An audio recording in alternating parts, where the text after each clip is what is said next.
गोबां जायगानिफ्राय आदा आबौ फंबाय बिनानाव बिथांमोना CM 2.0 नि जि सेक डिस्ट्रिबिउसन हाबाफारि बेखौ बबे जिल्लायावहाय माब्ला जागोन बेनि खालारखौ जुदि मिन्थियोब्ला फोरमायनानै हो होननानै बिथांमोना कमेन्टनि गेजेरजों खावलायहरबाय थादोंमोन। स' बिदिब्ला नोंथांमोननो दिनैनि बे भिडिअनि गेजेरजों अल आसामनि बबे जिल्लायावहाय बेसेबां खालाराव बेनि सेकखौ राननाय जागोन आरो बबे जायगायाव होनाय जागोन बिनि गासै डिटेल्सखौ नोंथांमोननो बे भिडिअनि गेजेरजों आबुङै फोरमायनानै होनो नाजानाय जादों।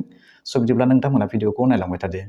बेवहाय 7 फेब्रुवारि 2026 थामहिनबा दिनैनि खालारावहाय बेखौ कामरुप मेट्र' आरो कामरुप बे मोननै डिस्ट्रिक्टआवहाय बे सेकखौ राननाय जागोन आरो बेनि जि जायगा बे जाहैबाय ज्योति विष्णु अडिट'रियाम। बेवहाय बिनि जि मिटिं बे जागोन आरो बेवहायनो बिनि सेकखौ राननाय जागोन। बेबायदिनो 9 फेब्रुवारि 2026 आवहाय दङ डिब्रुगड़, तिनसुकिया, चराइदेव आरो शिबसागर बे मोनब्रै जिल्लानि जि सेक राननाय हाबाफारि बियो 9 फेब्रुवारि 2026 आव जागोन आरो बेनि जायगाया जाहैबाय डिब्रुगड़ टिंखंआवहाय बिनि जि सेक राननाय हाबाफारि बेयो जागोन।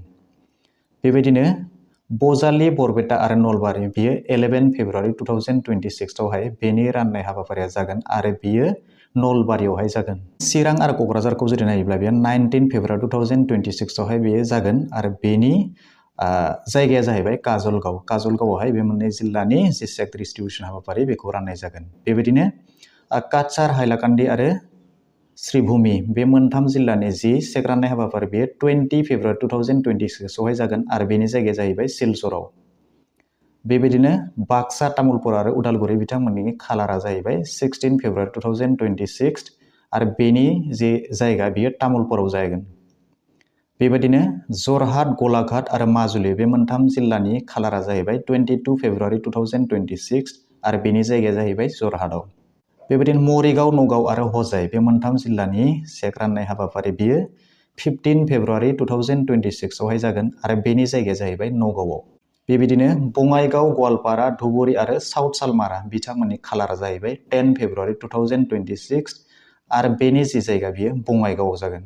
बेबायदिनो बिश्वनाथ, सनितपुर आरो दरं बे मोनथाम जिल्लानि जि खालार बियो 18 फेब्रुवारि 2026 आरो बेनि जायगाया जाहैबाय तेजपुराव। धेमाजि आरो लखिमपुर बेनि जि खालार बेखौ दासिमबो कनफार्म खालामनाय जाया। बेखौ जेब्ला कनफार्म जायो आं नोंथांमोननो खौरांखौ होगोन। स' बेनिनो जायगाया जाहैबाय नर्थ लखिमपुर।